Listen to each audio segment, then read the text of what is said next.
dans l'heure, il y a deux choses qui sont dangereuses dans l'heure. Il y a le avant. Là, c'est le moment où il est prêt, c'est l'enfant pleure comme ça. C'est pas ce que c'est.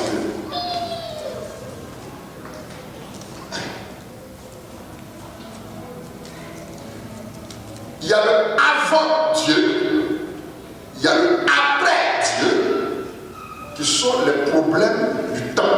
Et ce temps, j'appelle ça l'heure. Je m'explique. Le avant Dieu, ça veut dire que tu as décollé avant Dieu. Et tu es parti du temps, tu t'es rendu compte qu'il n'est pas avec toi. Et tu retournes, tu saisis sa main, mais tu veux l'amener dans ton programme. Et tu réalises que ce que tu es en train de faire, tu forces, rien ne se fait. Il y a le après Dieu, où tu te rends compte que Dieu t'a dénoncé, tu as couru, tu as saisi sa main, et maintenant tu es en train d'amener Dieu à marcher à ton rythme. Or Dieu sait que tu as raté un moment, c'est à toi d'accélérer pour rentrer dans son temps. C'est pas ce que quelqu'un me dit. Le problème ce n'est pas d'être avant Dieu, le problème ce n'est pas d'être après Dieu, mais le problème c'est d'être avec Dieu. Pourquoi avec? Parce qu'avec Dieu c'est être dans son temps. Le avec Dieu ça veut dire que tu fais fusion avec lui. Le avec Dieu ça veut dire que tu t'associes à lui. Le avec Dieu ça veut dire que tu fonds en lui. Pourquoi? Parce que Somme chapitre 60, verset 14 nous dit avec Dieu nous ferons des espoirs. Ça veut dire que si Dieu fonce avant toi, tu échoues. Si toi tu viens après Dieu, tu échoues.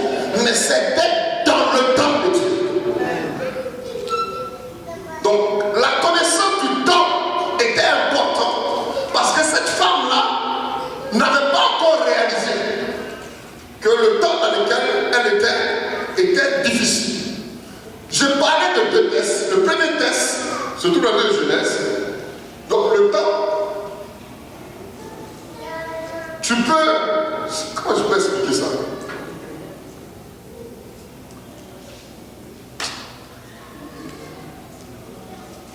Pour toi, ça peut être la pensée, par exemple, de Sarah, ou c'est toi-même qui as le problème, et de Anne, ou c'est Dieu qui devient le problème.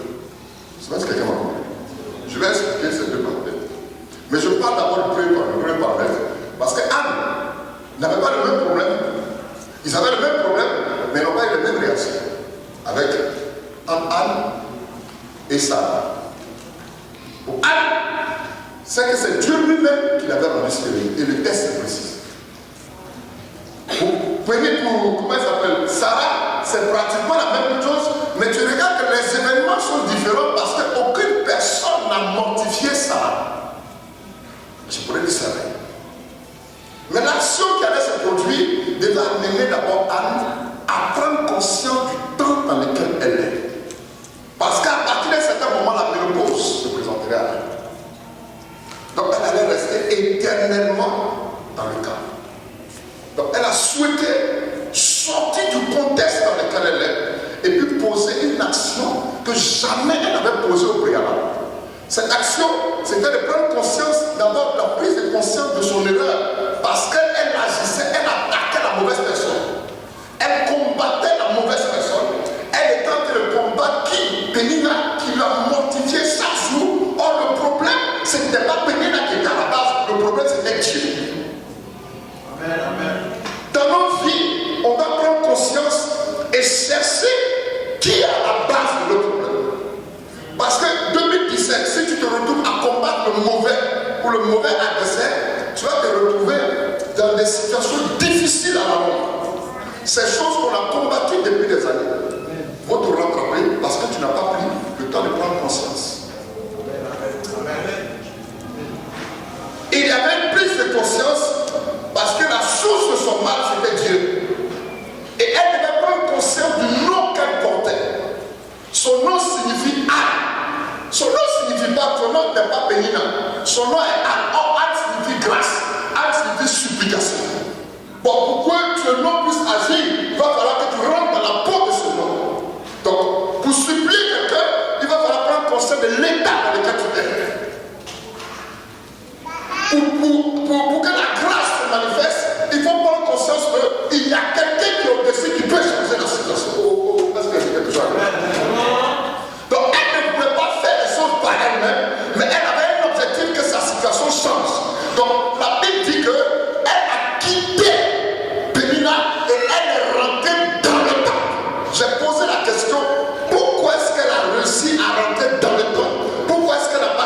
son miracle à l'extérieur. Le Seigneur va me dire qu'il y a des moments comme ça dans ton parcours où Pénina ne va pas te distraire.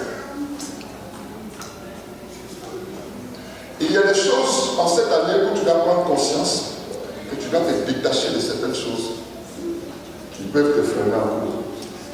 Pas forcément physiquement, ça peut être spirituel. Spirituellement parce que ton projet, ton avenir, ton futur est d'abord spirituel avant d'être physique. Ça peut être quelqu'un qui a côté de toi. Ça peut être un proche parent, ça peut être un ami, ça peut être quelqu'un qui investit en toi, mais qui son investissement peut être destructif pour toi. Ce qui est dit quelque chose. Comme cette fille-là qui vient me dire, Dieu m'a dit qu'on doit te donner une maison. On me donne la maison, demain elle dit, Dieu m'a dit que tu dois être mon mari. Je ne sais pas si vous comprenez un peu. Donc, elle essaie. Elle essaie en train d'investir, mais elle investit par rapport à un but. Ce but est destructif. Donc celui avec qui tu marches peut ne pas peut-être faire pour le bon investissement, ça peut ne pas être la bonne personne, mais qui par rapport à ce qu'il te donne aujourd'hui, il est en train de te détruire. À toi de prendre souvent certaines décisions quand il faut. J'ai dit quelque chose à quelqu'un. Donc la Bible dit qu'elle se détacha et elle rentra dans le temps. Dis avec moi dans le temps. J'ai dit avec moi dans le temps. Pourquoi tu as été créé? Pour adorer. Tu as été créé pourquoi? Pour valoriser Dieu. Mais avant de l'adorer, tu dois prendre conscience de où il se trouve. Donc nous sommes tous rentrés ici dans le temps parce qu'on a un objectif. On ne vient pas pour recevoir, mais on vient d'abord pour adorer celui qui est ici. On ne vient pas pour recevoir, mais on vient pour investir. Je dis l'autre jour que servir Dieu, c'est laisser Dieu te servir. Mais indirectement, quand tu arrives quelque part dans un lieu, tu ne cherches pas d'abord à prendre, mais la première des choses, tu vas chercher qui est l'autorité. À partir du moment où tu prends conscience de l'autorité qui est là, tu vas savoir ce que tu vas faire. Amen. Amen. Donc, le programme de Dieu, je dis, on ne vient pas à l'église, mais quand on rentre à l'église, on rentre dans un royaume. Parce que Jésus est roi. Donc on vient dans un royaume pour rencontrer le roi. Et il ne peut pas avoir un royaume s'il n'y a pas hiérarchie.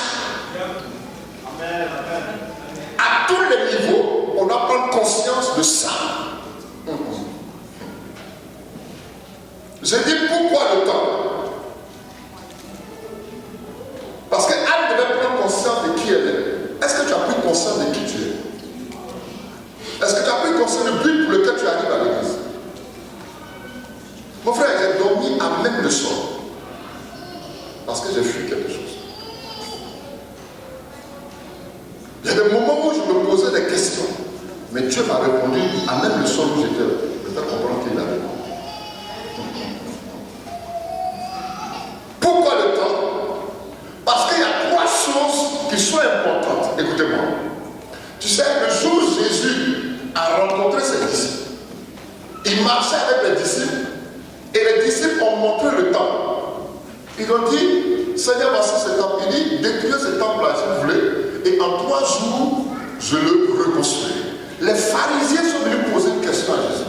Ils ont dit, mais attends, nous on a fait 46 ans pour bâtir ce temple, et toi un petit comme ça, tu dis, tu vas bâtir en 3 jours. C'est une façon indirecte de dire que dans le temps, il y a des choses que Dieu peut faire en un jour, ce que Dieu attend en 46 jours.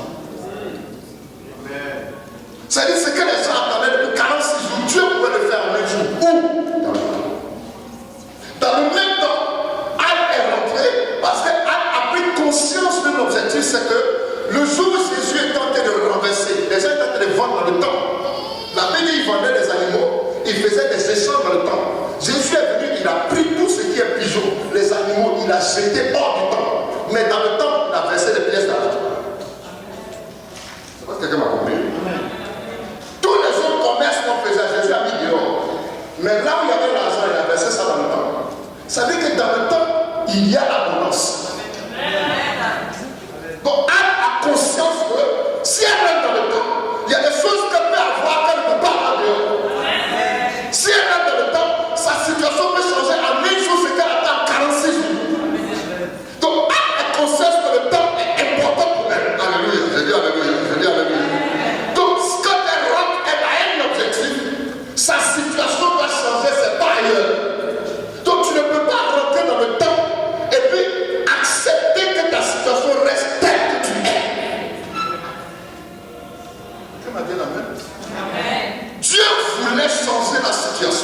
Mais c'est Dieu lui-même qui la rend stérile. Ton problème, ça peut ne pas être un sorcier, ça peut ne pas être quelqu'un, ça peut être Dieu lui-même. À toi de prendre conscience qu'il veut le faire pour un objectif. Mais si tu n'as pas pris conscience du but et comment tu dois le faire, tu vas rester dehors, en dehors du temple. Tu peux être dans le temple à l'église sans être à l'intérieur. Parce que tes pensées ne sont pas conformes à ce que Dieu veut faire. Je dis alléluia. Je dis alléluia. Je dis alléluia. Elle a accepté de rentrer dans le temple parce qu'elle sait qu'il y a deux entités dans le temple qui peuvent changer la situation. Il y a Dieu lui-même, où Dieu dit rien n'est impossible, tout est possible à Dieu. Donc Dieu peut changer. Et il dit rien n'est impossible à celui qui croit. Si je rentre dans le temple, ce que les autres ne peuvent pas faire, Dieu peut le faire. Mais Dieu m'attend sur la base de ce que moi je crois. Je le crois capable de faire. Je ne sais pas si quelqu'un peut le dire. Je ne viens pas parce que je viens assister les autres. Je rentre parce que quelque chose doit se produire dans ma vie. Je dois marquer, on doit marquer la différence entre ceux qui servent et ceux qui ne servent pas. Donc je ne suis pas venu pour être un accompagnateur, mais je dois aller au pied du temps, crier à Dieu que quelque chose se produise. Parce que je suis un produit fini, je ne suis pas un échec. Qui m'a dit la main? Qui m'a dit la main? Donc ça veut dire quoi? Si tu crois, ton mariage est possible. Si tu crois, ton travail est possible. Si tu crois, ton enfantement est possible. En fait, tout est possible à celui qui croit, mais celui à qui rien n'est impossible est là. Mais tout ne dépend pas de lui. Tout dépend de celui qui. Donc il active la main de Dieu par rapport à ce à quoi il croit. Est-ce que j'ai dit quelque chose? Écoutez, je vais plus loin pour dire, le problème de Anne n'était pas Dieu. Le problème de Anne n'était pas Anne elle-même. Le problème de Anne, c'est l'enfant qu'elle allait avoir. Ton problème, c'est pas toi-même. Ton problème, c'est pas Dieu. Ton problème, c'est ce que tu vas avoir. Or, ce que tu vas avoir, tu ne peux l'élargir qu'en rentrant dans le temps. Parce que c'est tellement grand. Pourquoi j'ai dit ça? Parce que le produit qui allait sortir s'appelle Samuel. Il devait être moins de roi. Le produit qu'elle devait engendrer n'était pas pareil aux autres. C'était quelqu'un qui devait être préparé dans le secret. C'est-à-dire ce que Dieu veut te donner n'a rien à voir avec tout ce que tout le monde a. Le fait qu'il t'a acquis ici, en fait, il te rend stérile, une forme de stérilité pour que tu réagisses comme il se doit. Parce que ta réaction va faire ressortir quelque chose que les autres n'ont pas. Bon, écoutez-moi. Bénin a eu beaucoup d'enfants. Est-ce qu'on a parlé des enfants géniaux? Mais on a parlé du premier enfant que Anne a eu. Donc son enfant avait écho. Pourtant les enfants de Anne n'ont même pas bougé. Donc ça veut dire qu'il y a quelque chose que Dieu veut faire. Mais il faut que tu prennes conscience que le temps dans lequel nous sommes, c'est ton temps. Ce n'est pas le temps de quelqu'un. Vous pouvez rentrer tous ensemble, mais vous devez pas ressortir la même manière. Il y a d'autres qui peuvent sortir, puis toi tu dois rester parce que tu sais ce que tu cherches. Non, qui m'a dit la main? Que celui qui me dit la main? La parole arrive.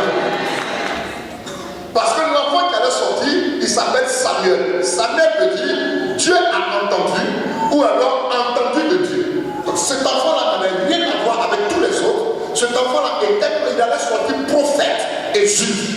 Donc un prophète et juge ne peut pas naître de façon normale. Parce qu'en ce temps, il y avait des juges, mais c'était le dernier juge qui allait introduire et puis oui des rois. Donc cet enfant-là devait être préparé dans le temps. Il ne devait pas préparé à l'extérieur. Ton miracle doit être préparé dans le temps. Voilà pourquoi il y a des process que tu ne peux pas prendre dehors. Ton miracle, tu ne peux pas le prendre dehors. La grâce, tu ne peux pas la prendre dehors. Tu as réalisé que tu as tourné jusqu'à rien de ses faits. Dieu t'a dit dans la maison, dans son temps, parce qu'il veut déclencher.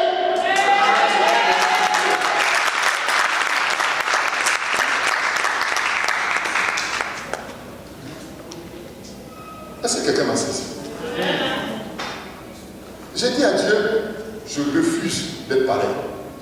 2016, il ne doit pas être pareil que 2017. Quelqu'un a mis sur le Facebook, ils ont enlevé le 6, ils ont shooté le 6 et puis le 7 a apparu. En fait, c'est la même chose, mais c'est seulement le chiffre qui a changé. Si le dernier chiffre a changé, ça veut dire qu'il y a certaines choses dans ta vie qui doivent changer. Dieu ne souhaite pas que les années soient pareilles. Tu ne dois pas ressembler à ton passé. Tu ne dois pas ressembler à tout ce que le monde dit. Mais tu dois ressembler à ce que Dieu t'a promis. Qui va dire amen? La promesse de Dieu pour toi, c'est ce qui doit s'accomplir. Ce n'est pas quelqu'un qui doit déterminer ce que tu es aujourd'hui. J'ai à cœur aujourd'hui d'inciter chaque personne à rentrer dans les promesses que Dieu lui a réservées. Ni la foudre, ni le vent, ni la tempête, ni quiconque que ce soit ne doit freiner le projet que Dieu a mis pour toi. Non, non, non, dis à quelqu'un, je refuse. Voilà pourquoi je dis, ce que tu cherches va te chercher. Je suis en train de dire que ce que tu cherches va te chercher. Je suis en train d'annoncer que ce que tu cherches va te chercher. Je suis en train de dire que ce que tu cherches va te chercher. Alléluia. Donc il fallait qu'elle adopte l'attitude qu'il fallait le dernier point. Elle devait chercher d'abord l'intérêt de Dieu. Si tu me donnes un enfant, je te le traiterai. Donc Dieu était à la recherche d'un prophète. Elle était à la recherche d'un enfant. Dieu à la recherche de quelque chose. Toi aussi, tu recherches quelque chose. Dans ce moment-là, il n'y avait plus de prophète sincère. Et Dieu cherchait un prophète. Mais un prophète qui allait dans le sein d'une femme, mais que lui-même il a rendu stérile. Donc ça veut dire que le problème de la femme, c'était Dieu qui avait mis une pause. Mais il attendait qu'elle prenne conscience du besoin de Dieu. Quand tu regardes ta vie, dans tout ce que tu demandes, quel est le besoin de Dieu? Quel est l'intérêt de Dieu dans ce que tu demandes? Cette année 2017, tu donnes toutes les questions que tu vas te poser, tu dois demander à Dieu quel est ton intérêt. Parce que ton intérêt, c'est égal à mon miracle. Oh, personne ne me dit amen. Ton intérêt dépend de l'intérêt, ton besoin dépend de l'intérêt de Dieu.